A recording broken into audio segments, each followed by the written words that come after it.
I do appreciate and respect Sharon for all her knowledge and wisdom in the game. And what I do feel that Sharon has done that I think some of the other generation, older generation of people have not done, is that she's taken the time to educate the next generation. That she's definitely training up the next generation to be in place to take over and to fill in her shoes.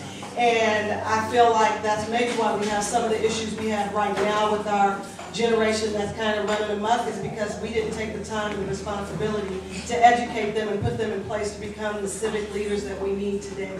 So I'm hoping that more people will begin to follow suit and to do what Sharon is doing, because she's talking about me working with her in the budget policy. That was never my intention, my goal, not anything I set out to do. But she made it very clear the correlation between the budget time and the street time. And in order to be able to make the movement and the change in the streets, we need to have the money in the streets.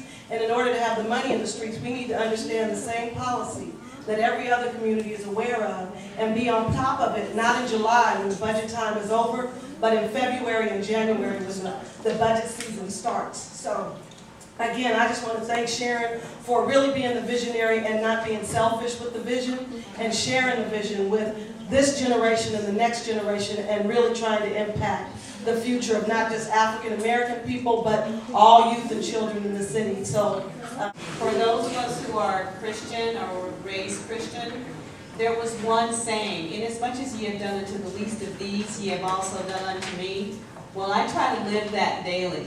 Watching Sharon and the work that she's done and the work that the CLAER project has done, they do the work a lot of people don't want to do. They do the hand-holding, they do the hugging, they do the fundraising, they go down to the elected officials and do policy implementation and policy support. They do it all, and it's really hard to do it all. Thank CLAER and Sharon for the work and service and support that you give, that you provide.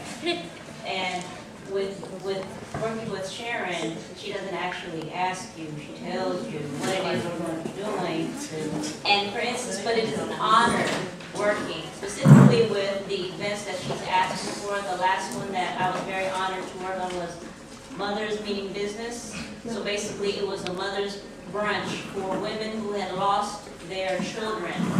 And how can you say no to something like that? And for me, having lived in moving to Hunters Point 30 years ago, I'm not saying how old I was when I got there, but moving to Hunters Point 30 years ago, I've seen the transition in regards to where it was before and where it currently is now. So I'm intimate with the violence that occurs. And I'm with the LEAP program, which is Learning and Earning Equals Achievement and Power. And our mission statement is empowering and moving families from poverty, one family at a time. So we have to deal with it on all bases and all the barriers, dealing from the mothers, the fathers, the children, the teens, the youth, hitting them on all aspects with the barriers and everything else that encompasses our community. And you work with my community because I am that community. So thank you very much.